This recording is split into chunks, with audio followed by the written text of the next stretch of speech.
Antum pernah mendengar kisah nyata yang ditulis oleh seorang ibu ketika dia menuliskan tentang bagaimana haramnya tentang masalah riba. Dia cerita, kami dulunya adalah keluarga yang baik, mengisi kegiatan kami setiap waktunya dengan mencari ilmu. Sampai satu waktu suami saya kepentok bisnisnya dan berkata, "Dek, ini kelihatannya bisnis kita ini tidak akan pernah besar kalau kita tidak pinjem. Modal kita cekak, bisnis kita tidak akan besar ini kalau kayak gini." Akhirnya kemudian sang istri berkata, "Ya sudah mas, cari itu. Carilah suami pinjaman yang tidak bersentuhan dengan riba." Karena dia sudah ngerti ilmunya, sudah paham riba itu merupakan sesuatu yang sangat dibenci sampai dipermaklumkan perang oleh Allah dan Rasulnya. Dia cari, kapan toh? Bukannya sabar, malah kemudian berkata, ini kelihatannya kita nggak dapat pinjaman, harus minjem yang ribawi.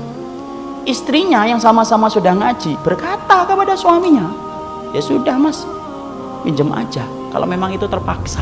Nah kita ini gampang sekali ngomong dorurah. Nanti tutup dengan sholat, banyak sedekah. Riba mah tidak bisa ditutup dengan sholat dan tidak sedekah. Emang antum kira dengan kemudian riba setelah itu sedekah, kemudian sedekah antum diterima? Tidak diterima sedekah orang yang dari riba. Jangan dianggap remeh riba itu ikhwan. Karena kalau kita nggak ngingetin ini, rusak negara kita ini gara-gara riba. Karena Allah permaklumkan perang. Akhirnya singkat ceritanya kemudian akhirnya bersentuhan.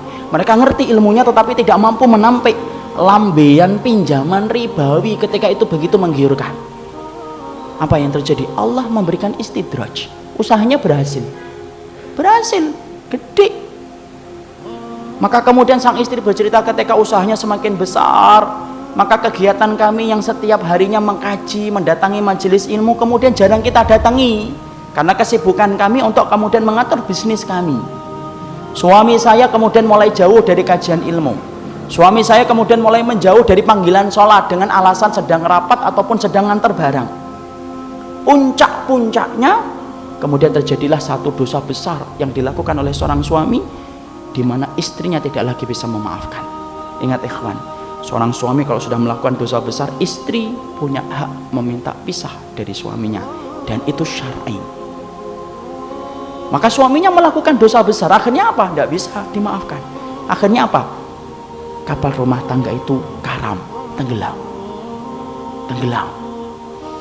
Yang menarik adalah ketika sang ibu menuliskan kisah nyata itu, saya baca, beliau mengatakan, saya tidak menyalahkan suami saya tidak menyalahkan bisnisnya, tapi yang saya salahkan adalah ketika kami sudah sibuk mengkaji ilmu, kami ngerti riba itu haram, tapi ternyata kami tidak mampu untuk meninggalkan, padahal kami tahu dosa yang dipermaklumkan perang di dalam kehidupan itu cuma satu dosa riba, dan kami berani mengambil itu.